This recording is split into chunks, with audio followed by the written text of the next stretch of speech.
I think so. I mean, we prepared for it just by working against it. You know, and their pressure in the full court as well as in the half court, they've been very effective with. And they also have, you know, I think in my opinion, you know, in fusion with the freshmen that they have between Garrett and Hamilton, along with the transfer, you know, they're a little deeper quality depth, I should say, than they have. Heading into conference play, what are you the most pleased about with your team? Where do you guys feel you've made strides? I think our defense is getting better, in spite of the Kansas game. I think our defense is getting there, and that's what we're going to have to hang our hat on. That's what we always have hung our hat on, just being able to get stops. And so we have to. It's not a finished product by any stretch of the imagination, but I think the guys have a little better understanding of the rotations that we're trying to accomplish, both full court and half court. Smith acknowledges deficient rebounding. How much has that been an emphasis from your perspective? I mean, he just has to do it. I mean, it's a big emphasis. I mean, there's no excuses for his lack of rebounding. We can talk technique, we can do all the drills we want to. He just has to make a conscious decision to go get the ball. But that's a big part that he has to improve on to help us improve on a go-forward basis. New Big East, one of the things I like about it, everybody gets a home and home. Last couple of years, you play somebody twice, somebody just once up there. This, you know, you're back to your days at Princeton when you guys had home and homes. Yeah, you know, and it's good with the new conference just in terms of, I mean, that home and home helps build rivalries, helps rivalries grow. You know, you go, they come here, you got to go back there, and vice versa. And so I think it's good. I like the fact that everyone has to come here, and we're going to go there. With just one ranked team in the Big East now, it's early. Do you have any concerns that you'll get the number of quality wins you want to have that kind of national stature Georgetown is accustomed to?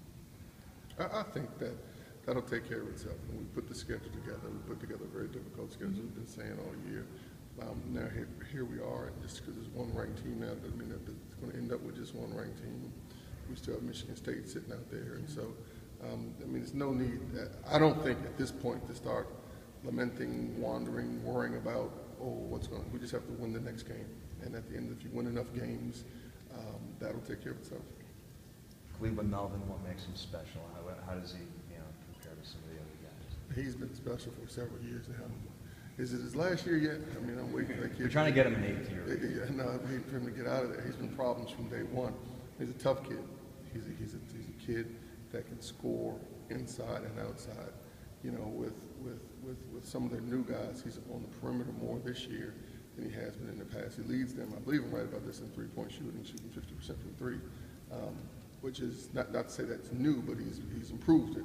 And so he's such a tough matchup problem because he can take smaller guys inside, and most guys his size or bigger, he has an advantage with on the perimeter. And then at the end of the day, he's one of these guys that does all the intangibles. He's going to come up with the loose ball. He's going to get a deflection. He's going to get the rebound that they need. So that's what makes him tough. How important is he at the top of that diamond? Well, he is because he's active and he's smart. It's not just, I mean, sometimes guys are active and athletic, but they don't make the right basketball decisions. I think he makes the right basketball decisions. And he has enough gumption to, once the ball gets ahead of him, he's getting back. With the change to the conference, is there any different feeling from the past years you've gone into conference play, or is it just conference play? No, it's the same. I mean, it's the same. Things are hyped now. Things are serious now. You know, we know going into it. You know, we know what everyone is trying to do. We know they know what we're trying to do. You know, as I told our guys, we're not going to trick anyone. You're just going to have to out-execute, out-hustle, out-play people. Do you think if they win that Northwestern game last year, they pulled it out of, you know, it was a tough ball win? Did you see it? Yeah. It was a hell of an ending, wasn't it?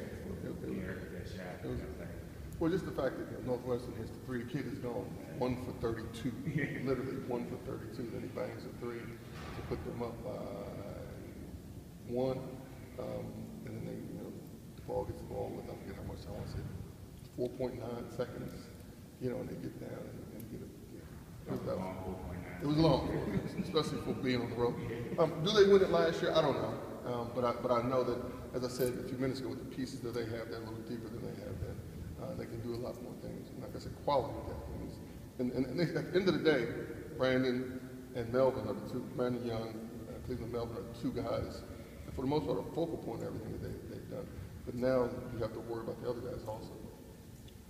You changed the starting lineup the other day, obviously, because you said Devontae was late.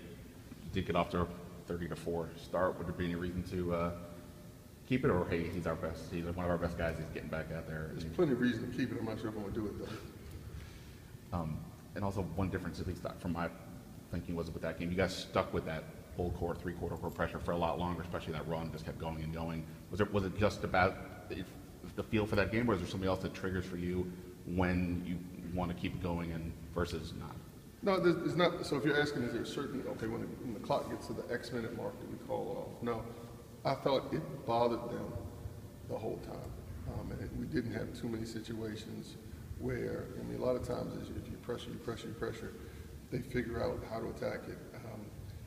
And that didn't necessarily happen the other day. And so sometimes we stay in it too long, we could get out of it and come back to it just before they get a rhythm on how they're going to attack it. And so, to answer your question. In particular, guys like Jabril and Aaron, the way they seem to, with their length and their sort of their mindset, seem like they're good players to be in that kind of system. Do you kind of see that when you want to go to that they're the kind of guys you do want out on the court? Yes, but that's just two people. You got to figure out who the other three are, because there's some that you put yourself with a lot of long runs. So I mean, it was effective the other day. It's been a staple. We've used it all year, so I don't see much change in that. I was going to ask about the Redskins, but I'll let you be.